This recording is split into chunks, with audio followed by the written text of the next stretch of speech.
Chapter 5, Episode 2, The Hunt is On. Warning, warning. This episode begins the true destruction of Megaman canon. See if you can find where the trail of debris starts. My alarm clock never went off the next morning. I guess it was a good thing. Last night's escapade left me completely drained and in a lot more pain than I had expected. It must have been the adrenaline numbing the pain. Because when I eventually managed to drag myself out of bed, I was so sore I questioned whether or not I should take an ice bath and go back to bed. Iris? Are you awake yet? Dad asked as he once again rudely poked his head into my room. I rubbed my eyes. Yes, Dad, I'm awake. Thanks for knocking, by the way. Let's watch our sarcasm, shall we? Sorry, Dad, I moaned. The discomfort of my new bruises setting in. What time is it anyway? Looked at my clock. 11:45 a.m. School started almost 3.5 hours ago. Wait, what? I started panicking. I was so totally late that there wouldn't be any forgiveness for anyone who bothered to notice. Which, by the way, would be everybody. I can't believe it's almost noon! I screamed, running around my room to find my absolutely gaudy school uniform. Why didn't your mom wake me up? We thought you could use the sleep. You were out pretty late last night stopping a crime in progress, after all. I could almost see a smile on Dad's face as he said that. But what about school? I cried. I'm so history that I might as well not even show my face on there again. Leslie, Bill could get a hold of me. Don't worry about that. Your mother already called the school and got you the day off, Dad said. A brown slate rose on my forehead. Did she really call? Skepticism dripped from my lips. Or did she use those L237H4X OR skills to dig out some dirt on someone there? Never saw my mom walk up on my dad. First off, young lady, don't talk like that. Don't talk that way, she said, slightly upset. That Chesapeake stuff went out decades ago, and it's embarrassing to anyone who uses a computer. Second, yes, I did call. I just used one of your sick days to get you today off. Besides, we've got somewhere to be today. I looked at her confused. We do? Mom nodded. Yes, take your time getting dressed. Those bruises aren't going to feel too comfortable in the shower. She was right. The feeling of water beating against the bruises were brutal. It was probably the quickest shower I've ever taken. I even had to get in a second time because Mom didn't believe that I got cleaned up the first time around. When I finished the second shower, I found that Mom had set out some clothes for me to wear. Wonderful. My mother, who just happens to be the missing Dr. CL, just in case you missed it, is treating me like a child and picking out my clothes again. Can't say that I disagree with her choices, though. A simple, light blue t-shirt with blue jeans and my favorite sneakers. Better than her trying to dress me up like a doll, I suppose. I took a little more time getting dressed. The bruises weren't hurting as badly as they were when I first woke up, so I figured I was getting used to them. I stepped out the bathroom, straightening my shirt a bit. At that moment, something inside my head clicked. I had the sudden urge to duck, which I immediately followed up on. Thank goodness I did. A heavy thud came from where my head was just a second before. Looking up, I noticed a steel pole set where my head used to be. Following it, I found Dad holding the end with a smirk on his face. What are you doing? I asked incredulously. Testing you, he said, simply before bringing the pole down my head. I rolled out the way and aimed to sweep at his feet. He saw it coming though, because he quickly brought the pole down to block my leg before he could get to his. He was clearly more used to fighting in a tight space like this, because I had no idea what to do next. I couldn't roll away, because the hallway was pretty small in every direction, and trying to get away would leave me open. I couldn't attack, because there was enough room to try anything. I'd bop against the wall no matter what I tried. Dad had me. I dropped my head slightly on the floor to admit it. He smiled. Giving up already? He asked with a hint of amusement. I shot him the most upset look I could muster. How am I supposed to do anything? You surprise me I can't exactly try anything. I'll get hit with that stupid pole. Oh, there was your first mistake, Dad said as if he were a teacher and I was a student. You let me surprise you. Like we said last night, you had to be ready to act at a moment's notice. Mavericks aren't going to care if you're ready for them or not.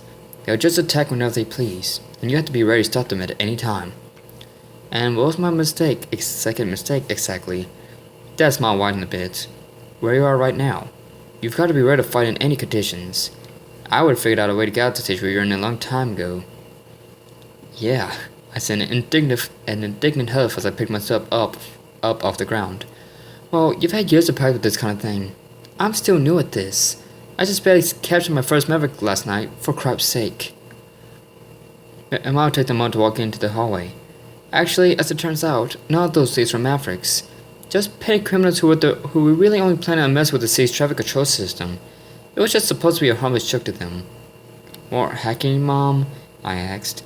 I am in no position to confirm or deny illegal access of information classified to anyone who does not have a level 4 or higher clearance pass with the New York City National Crime Registry. So, in other words, yes. Mom glared at me. Hey, it's not my fault I can read between the lines. Now then, she said irritably, if you two are done playing around, then we need to get going. They're expecting us. Who's expecting us? I asked. Why, the Maverick Hunter Court headquarters, of course. Dad said with a wide smile on his face. We have to register you as a Maverick Hunter before you can start fighting the good fight. Now then, let's go, Mom said. She led the three of us downstairs. Once we were in front of the wall underneath the steps, Mom turned to look at me. Open the door, she said simply. My eyes bugged. How? I don't remember what a scanner is. She smirked a bit. Remember when the door opened?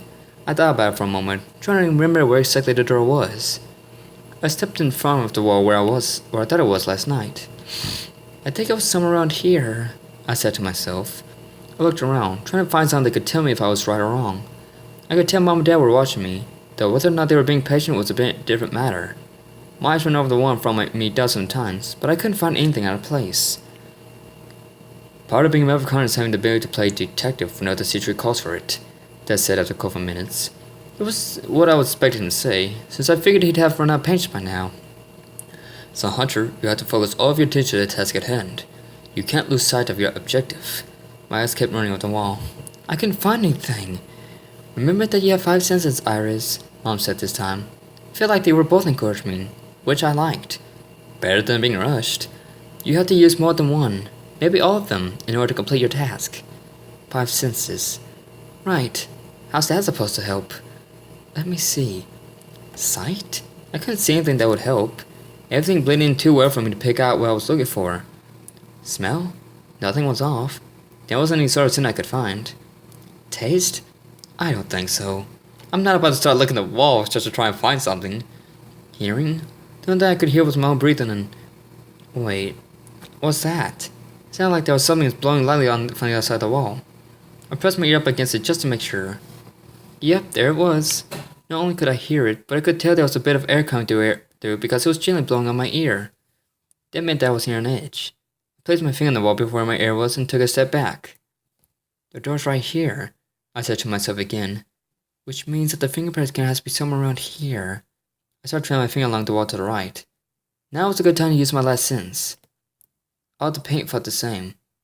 It all felt bumping against my fingers' tips. I started frowning slightly. Was I on the wrong side? My finger dragged some more. It was pointless. I wasn't getting anywhere here. I had to... Wait. What was this? A spot of paint on the wall felt weirder than the rest. Almost gummier, if I had to put a word to it. I traced along the part of the wall found, shaving out the corner I'd been looking for. I smiled as I placed my finger in the middle of the small rectangle I had drawn. A green light pulsed, proving me right. I turned back to look at Mom and Dad with the biggest smile on my face. Found it. Mom and Dad were both smiling as well, clearly proud of me.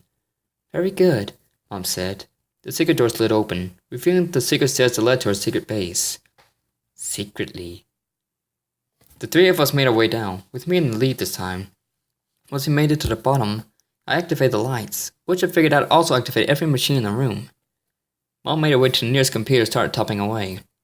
I didn't bother trying to follow what she was doing, since the sound of all the keys being pressed so rapidly was enough to make my head hurt. The large monitor in the room snapped on, revealing a goal in sync with the letters MHC connect together. Welcome to the Maverick Hunter Core Helpline, a mechanical voice said. How may we be of service to you on this day? Dad stepped forward. Hunter registration. Authorization code? The voice said again. Zeta 6625 Omega. What is authorization code? Mom spoke this time. Charlie 8499 White. Authorization codes accepted. Rerouting communication line to Hunter Command. We waited in silence for a few months while the line was being transferred. Some nice little music played on the open line. I strung my fingers along my pant leg in time with the song. Eventually, though, the song was cut off as the signal faded out to reveal the face of an older man with white and black hair and light facial hair. Colonel Blaze, Mom said. Zero. CL, the man said in response. It's good to see you two again. It's been too long. Far too long, Dad said. It's been so long that I don't remember what it means when you call.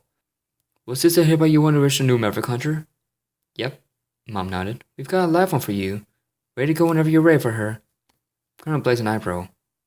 Her? You don't mean going to her to base for registration? Dan interrupted. Colonel Blaze chuckled. Of course. I'll open the transfer channel for you. Blaze out. The communication line snapped off, showing the hunter signaling again. Mom typed in a few more commands before the blues going in the corner of the room started pulsing.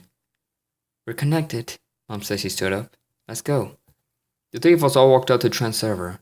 Mom stepped to it first. Her entire body was covered in a bright white light before she shot up into the air. Dad pointed to the square, which was now glowing yellow. See that? He asked. It means that there's someone in line. You can't trust her now, or you'll both be one fused mess when you reach the other side. I picture what it would be like to be fused with Mom or Dad. Nothing that came up would look pretty. You have to wait until the color changes blue before trying to transfer. I now watched the square turn blue again. Dad stepped on it this time. Instead of white, though, he began to grow a brilliant shade of red. See you on the other side, he said before shooting off. I watched as the square pulsed yellow for a few seconds before shifting back to blue. My turn. I wonder what color I glow when I use this thing, I thought to myself as I stepped in the square. A smile formed on my face as I thought about the possibilities. It helped that a tingling sensation took over as I began my transfer to the Maverick Hunter Corps headquarters.